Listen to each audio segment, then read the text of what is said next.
Hey, what's going on, everybody? Hope you're doing well. I'm in the airport right now, and I am kind of going through some stuff as I get ready for my flight. I got to fly out to Oregon. I'm actually meeting some executives at Nike.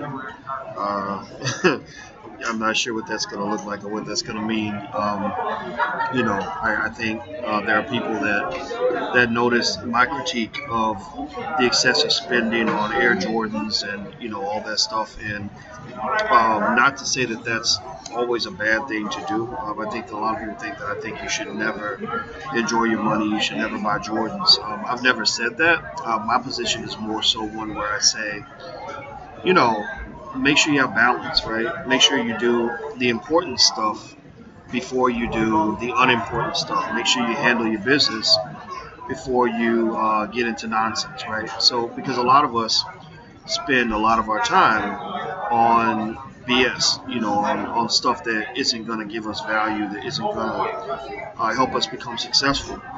And it doesn't mean that you can't enjoy, the money that you get. You should certainly enjoy it, but basically in an economy you have producers and you have consumers.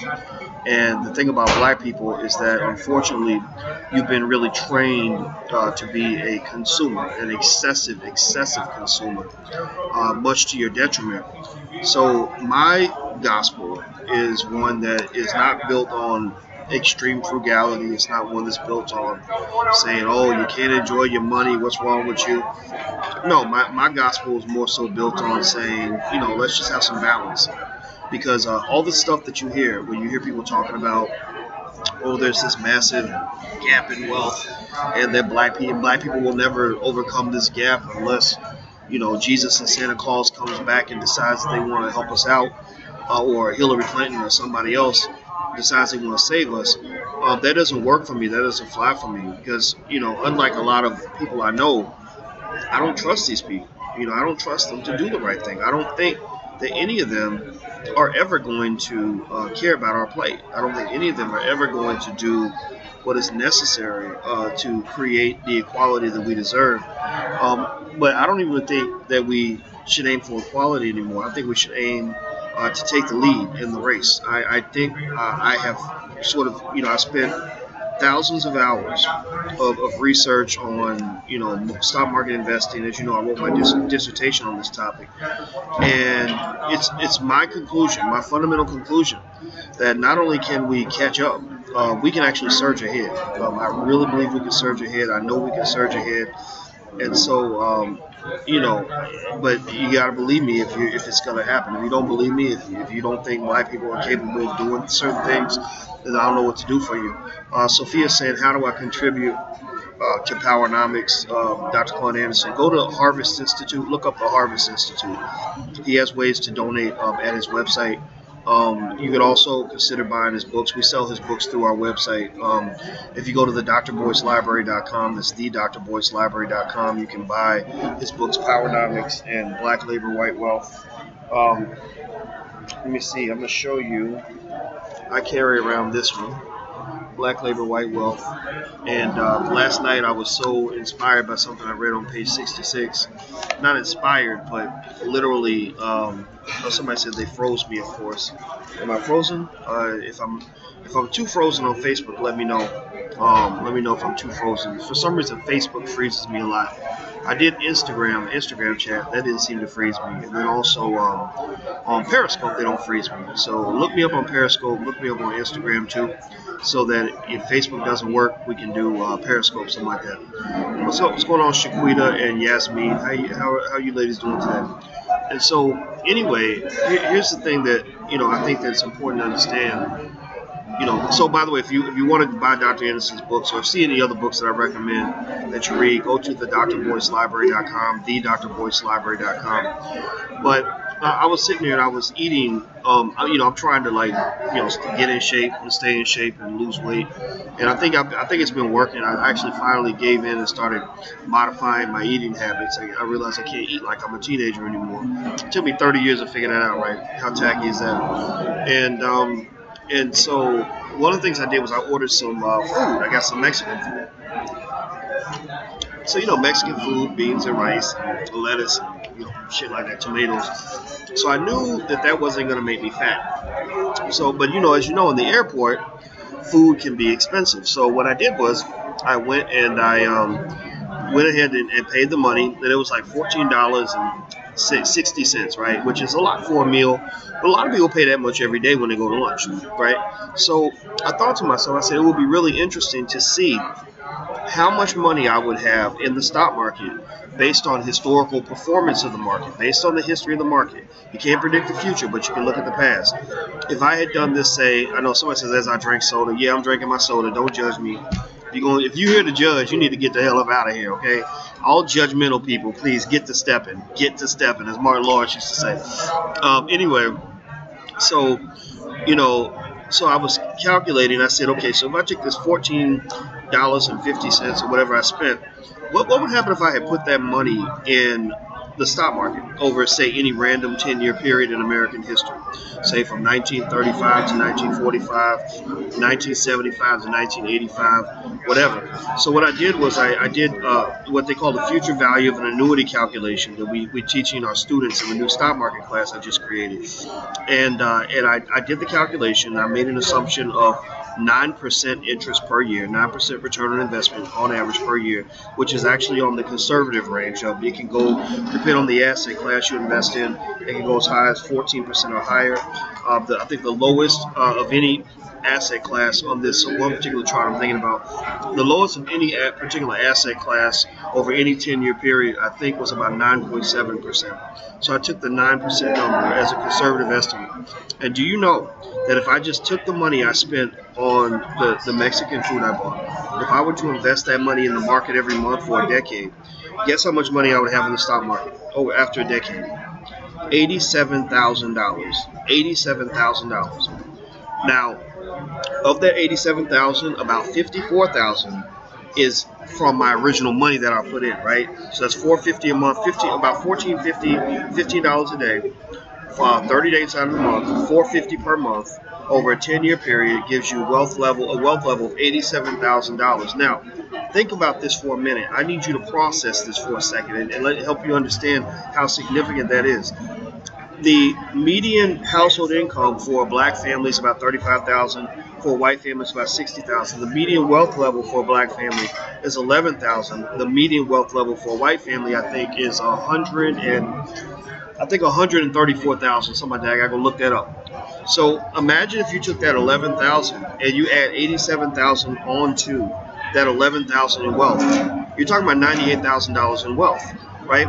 Now imagine if you took that same model, that same calculation, and you stretch that over 20 years. Let's say you do it for 2 decades instead of just one. Remember, the money that I spent on this burrito salad or whatever that I bought, whatever the hell that shit was, excuse my French, that would give the future value of annuity calculator says if I did that for 20 straight years, I would have $300,000.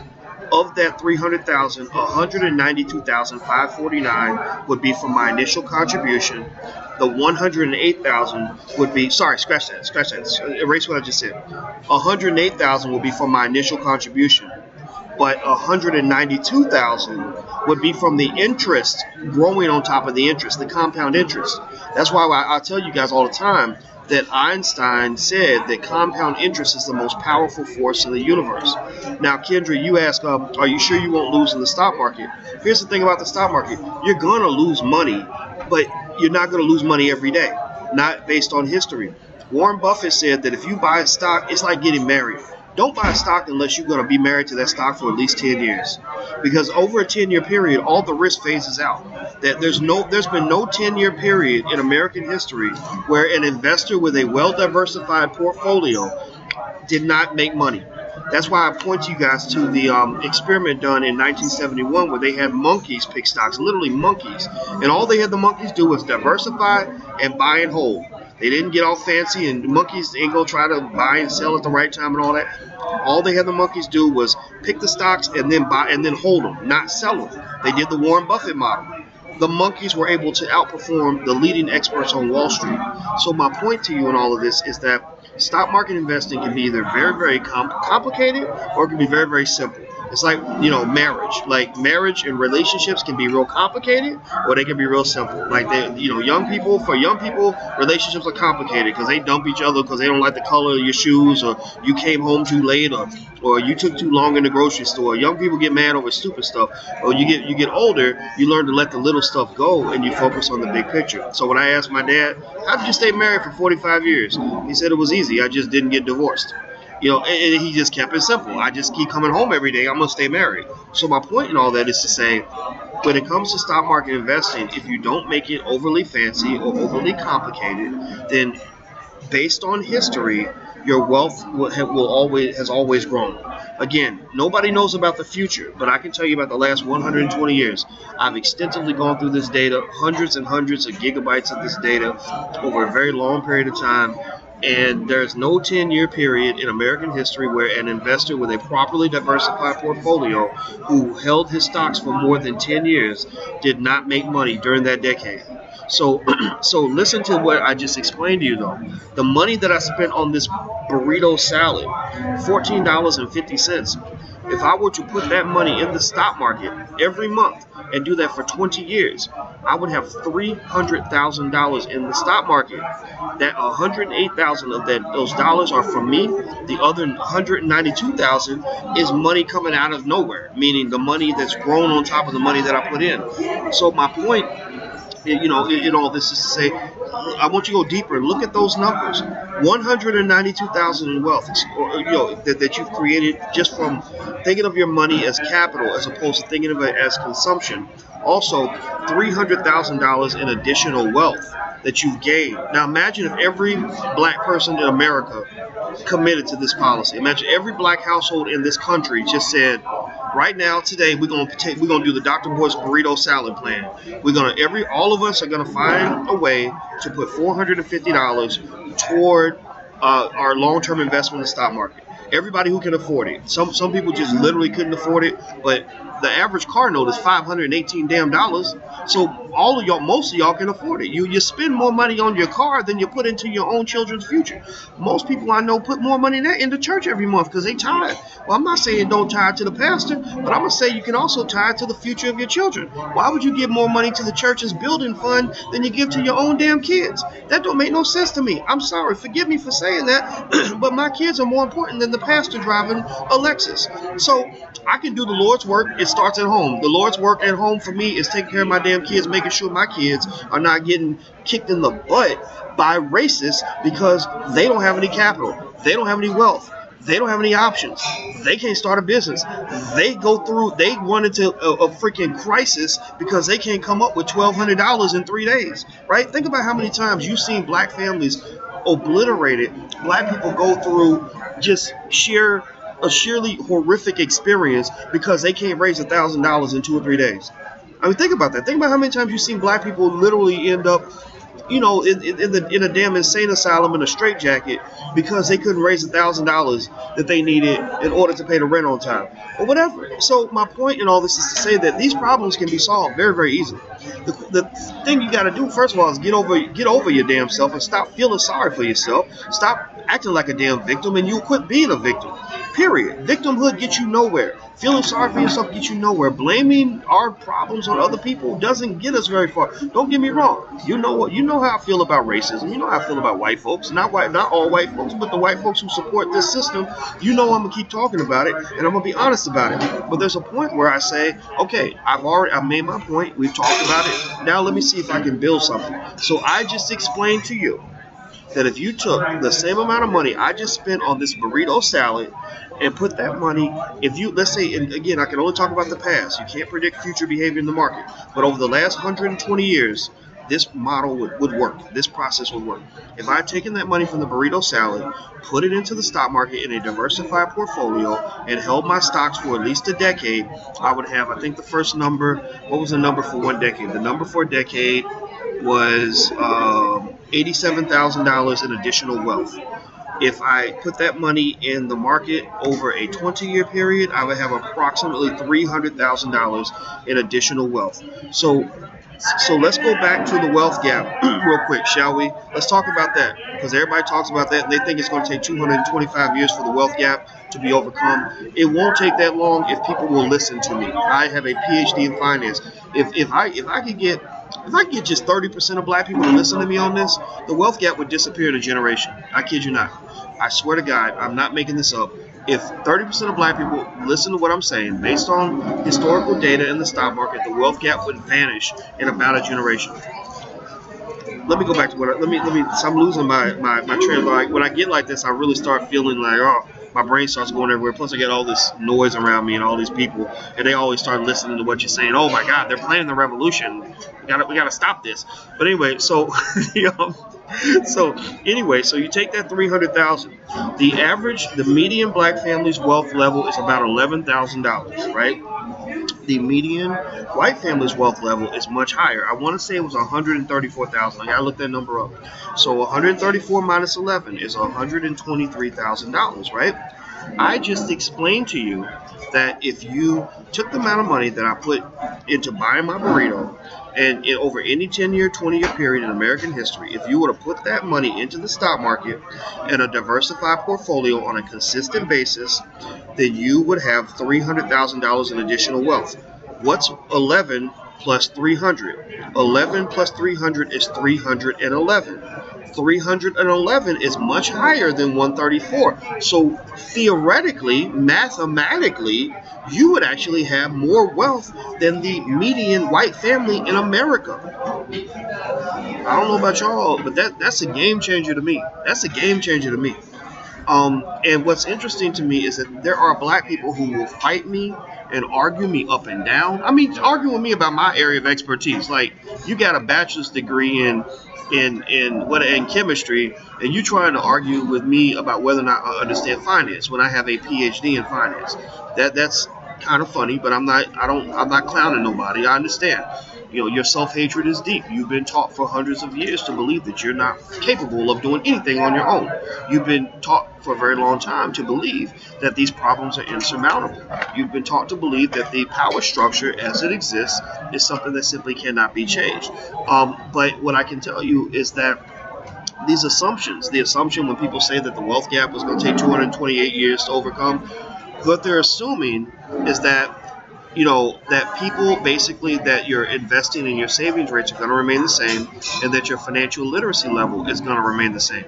So in a way, the problem for you is that you're behind in the race, but you're also not just behind in the race, you're running slower than the opponent, and you're running in the wrong direction.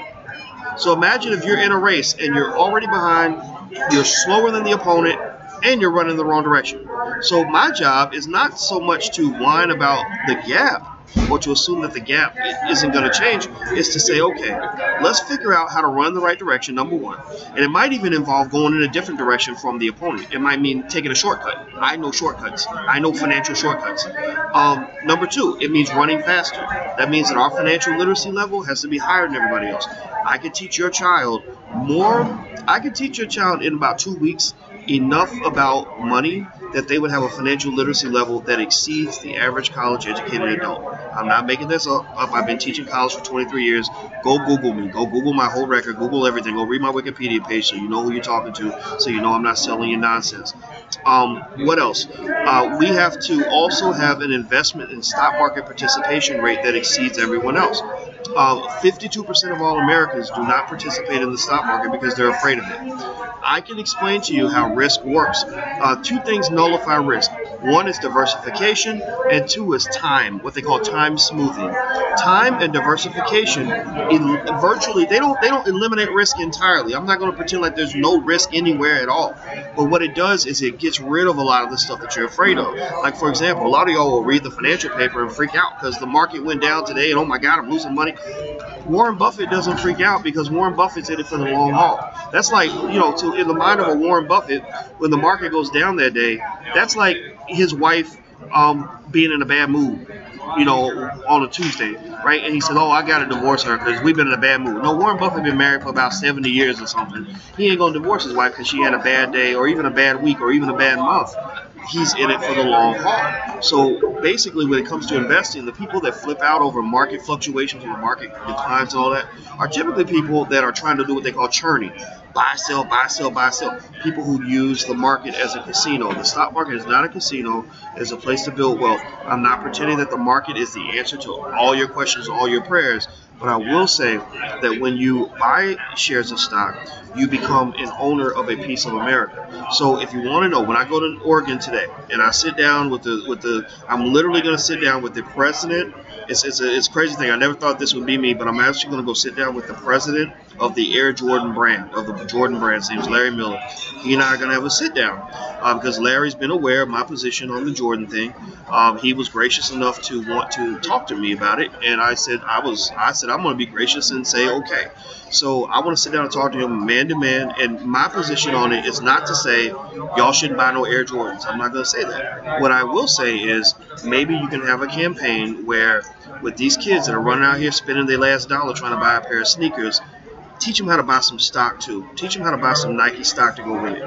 If they're doing that, then I'm not going to say nothing about people buying Jordans. Look, I just explained to you how that taco salad I just bought can build $300,000 in a 20-year period based on historical returns in the stock market. Like, so for example, let's say that your grandma in 1985 had said, I'm going to take $15 a day and I'm going to put it in the market for my children so that, and I'm just going to pick any stock, random stocks, mutual funds, whatever.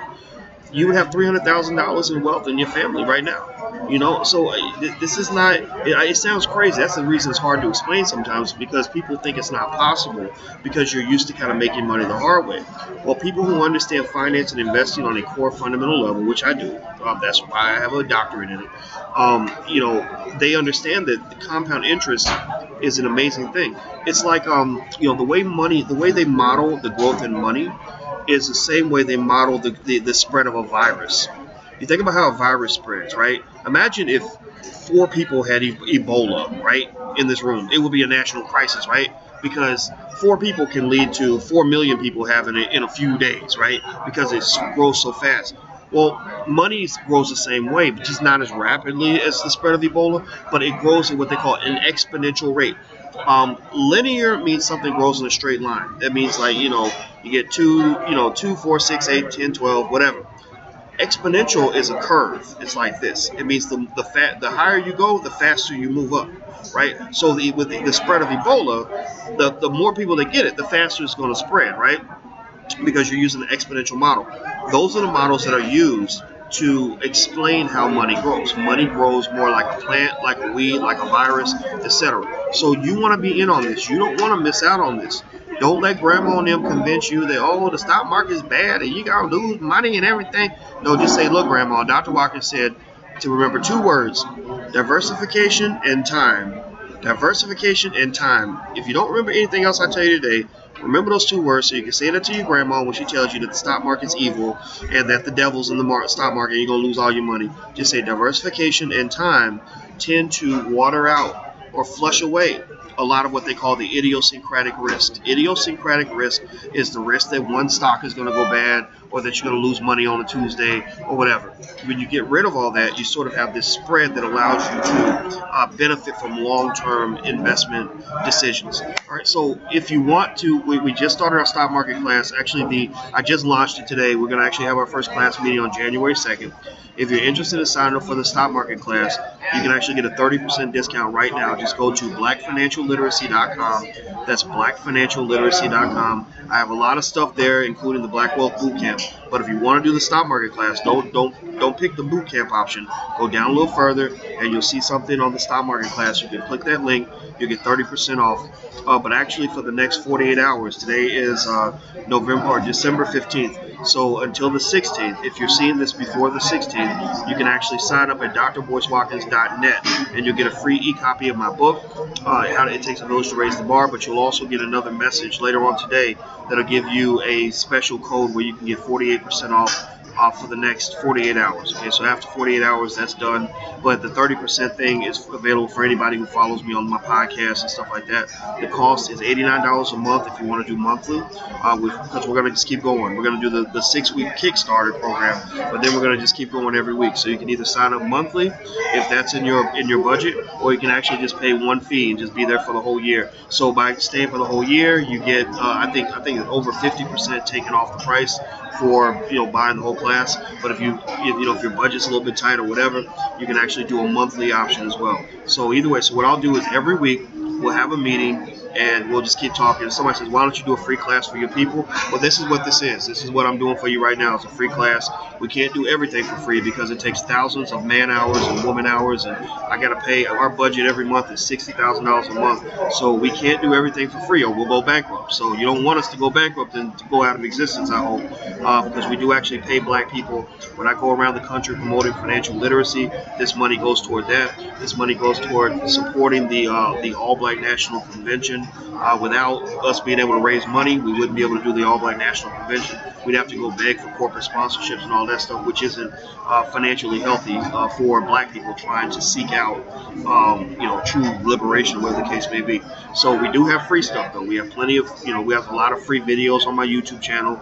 I do my podcast for free, things like that. But if you really want that direct instruction and you want that specific information, you want me to really sort of answer you, do that Q&A on a regular basis and present the PowerPoint slides and the videos and everything else. If you want the full course, there is a price for that, but the price is quite reasonable, especially given that professors at universities are charging you $50,000 a year to go to their schools, and they're not even teaching you the way I'm teaching you. They can't teach you what I teach you. I was at the top of my class when I got my PhD. Also, I'm black, and I'm not just black, but I also I care about black people. So every model, every theory I develop is for the black community. I don't develop these things for anybody else. You don't find this anywhere, even at HBCUs. A lot of finance departments at HBCUs are actually run by like Asians and Chinese people and stuff like that. And then finally, on top of that, you're talking with people that have experience. In a lot of universities, unfortunately, you get a lot of scholars that learn out of a book. And the reason they learn out of a book instead of in the real world is because doing academic research is really hard. So what they do is they dedicate all their time to doing research, so they don't have time to go out and actually start a company and figure out how to actually make money. So I can actually infuse the theoretical information with the real world, with blackness, with Boyceness, and I can explain it in ways that other people can't. Because, like I said, I can explain this stuff to a 4-year-old. So you're really getting something that you won't get anywhere else. And you won't ever see me teaching at a university. Not that I could ever imagine, because I don't really want to teach at a university. I want to be teaching you right here, because I can reach you just fine on the internet. Because we reach 2 million black people a week, and we do this on our own. I don't need an HBCU or a predominantly white university to do that for me. So you're talking about if you want to know who I am, you want to know how I think. I'm thinking about the takeover. That's my mindset. My mindset is we ain't trying to get assimilated. We ain't trying to get you to like us. We ain't trying to get fair treatment. We're not trying to get you to stop abusing us. We're not trying to get equal to you. We're trying to compete. We're gonna come in here, and the people that follow what I'm teaching on a close basis, I have complete, total, undeniable confidence that you're gonna be the ultimate game changers for the next generation. That you're going to sneak up on those sons of bitches and scare the living shit out of them, because the things that I'm telling you, the things I'm sharing with you, literally are the things that have been kept from us for so long and really kept us sort of in the struggle. We ain't playing strugglenomics, we really are playing powernomics. And every time I talk to Dr. Claude Anderson, I get that much more pumped up, because he talks to me and reminds me of the fact that he doesn't know how many years he's going to have left, and he needs us to really sort of carry that torch and really go in for the kill. You're not meant to be second place. You're not meant to be behind. You're not meant to be at the back of the bus. You're not even meant to be at the front of the bus. You're meant to drive the bus and own the bus. That's what you're meant to do. We're going to drive the bus and own the bus, and then we're going to pick who we want to be at the front of the bus, and everybody else is going to end up at the back of the bus, because we're going to know things other people won't know. And that's how I feel, and that's my truth. So I hope that you'll believe me when I say this. So I'm about to get out of here. Don't forget, go to blackfinancialliteracy.com if you want to know about the programs. It's blackfinancialliteracy.com. Don't forget, so you don't have to pick the boot camp. You can do the boot camp if you want to, but if you want to do the stock market investing class, that's below the video. So hit that, you get 30% off. But also for the next 48 hours, we have the discount going on as well. So I'm out of here, guys. I gotta go catch this flight to Oregon. I'll let let you guys know how it goes with the Jordan guy. I hope that it goes well. I can't guarantee anything. It's an awkward meeting for me. I'm not gonna lie, but it's even more awkward than if I was sitting down with Umar Johnson. It's not awkward because I think because I'm planning on bringing a bad attitude. It's awkward because I'm not trying to sell out, and I'm not and I'm interested in hearing what they have to say. I'm trying to be fair and measured. It'd be easy for me to just say I don't want to talk to you at all, but I realize I have to. I do want to talk to them because I want to see, if there's some way, if there can be common ground. I want to see if there's some way that we can allow people to still enjoy their money, do what they want to do, but to elevate at the same time. I mean, we can't just celebrate all the time. Everything can't be about partying and joking and having fun and doing the electric slide. We gotta, after we do all that, we need to sit down and get serious about our future. I mean, because all these problems out here that exist for us can be solved. We just have to decide that that's what we want to do. All right, I'm out of here. Have a great day. BlackFinancialLiteracy.com. Go check that out. I'll talk to you guys soon. Peace.